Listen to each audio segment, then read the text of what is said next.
video. So today is another Big Sister Talk drive with me. I'm actually almost to work, but I thought I'd just film this little clip because I am in traffic, so it's going to take a little bit to get there. But today is drive with me. Big Sister Talk is all on relationships, me time, and I'm even going to combine shaving into this topic of conversation because for me, shaving goes along with dating. So, we'll first talk about shaving. So that's probably the most uncomfortable part of this video. Shaving, totally up to you. Every girl is different. Every girl has her own preference. And don't let a boy tell you what his preference is. Unless you're married and he says, hey, I would really like it if you did this, but I understand if you don't want to. So, a lot of guys will say that they want you to be perfectly hairless. And girl, that ain't never gonna happen. You're never gonna be perfectly hairless. Because I shave and I still have hair. And whatnot.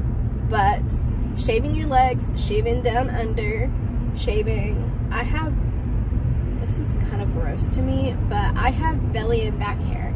And it's not like crazy amounts by any means, but it's enough that I've become insecure about it. I don't think anybody else has ever said anything, other than my husband made one comment about the hair on my back, and I told him, please don't make that comment again. He was like, I'm so sorry.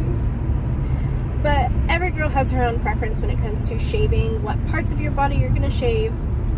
I started shaving my arms when I was like a senior in high school, like my actual arm.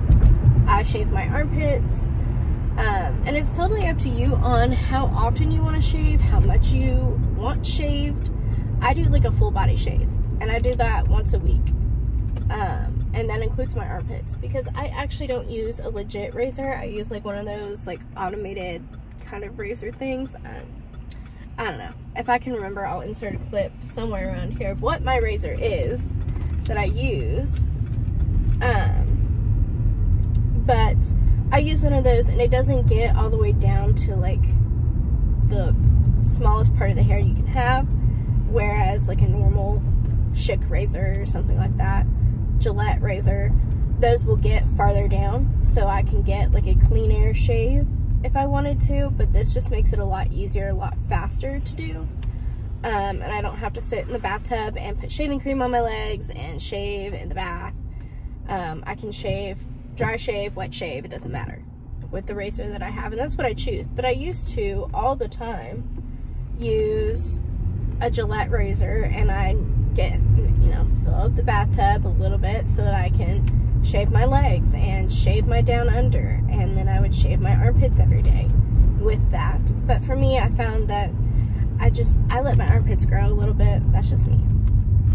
But also, whenever you do get in a serious relationship, and I say serious so that you don't do this for every little guy who looks at you, but take into account what he likes, because if y'all are being intimate, he may not like having hair down there or hair on your legs if he's, the different positions you may be doing, or hairy armpits. That's kind of like an obvious, you want to shave your armpits, but not every woman does, and that's just that. That's fine.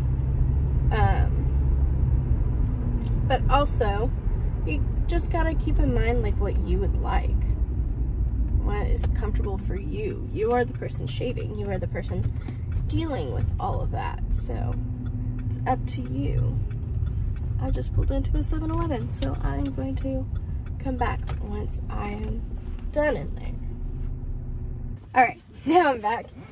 But yeah, shaving is kind of up to your personal preference, what you like, but also keep in mind what your partner likes. And with the topic of dating, you need to remember to have you time.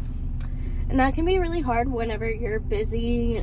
Right now my schedule is crazy busy with essentially 2 jobs, school, another internship on top of those jobs. It's a lot. And it can be a lot whenever you're trying to sit here and figure out what you need for you, what you need for your relationship, whether that's dating, marriage, whatever.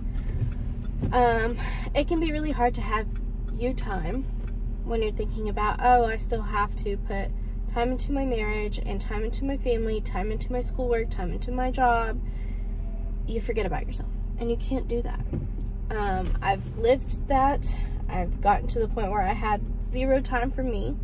But you just kind of figure out what works for you. Even if that is 1 hour in the morning you go and work out, or you get to work a little early and nobody's there and you have time to just sit there and chill, or you pick up a hobby like being a YouTuber. That can be work, but that can also be you time. You film, you create ideas, whatever you're gonna do. My husband likes to game. That's his time. And his time is like, he's playing with his brother. Sometimes he'll play alone. Sometimes we play video games together.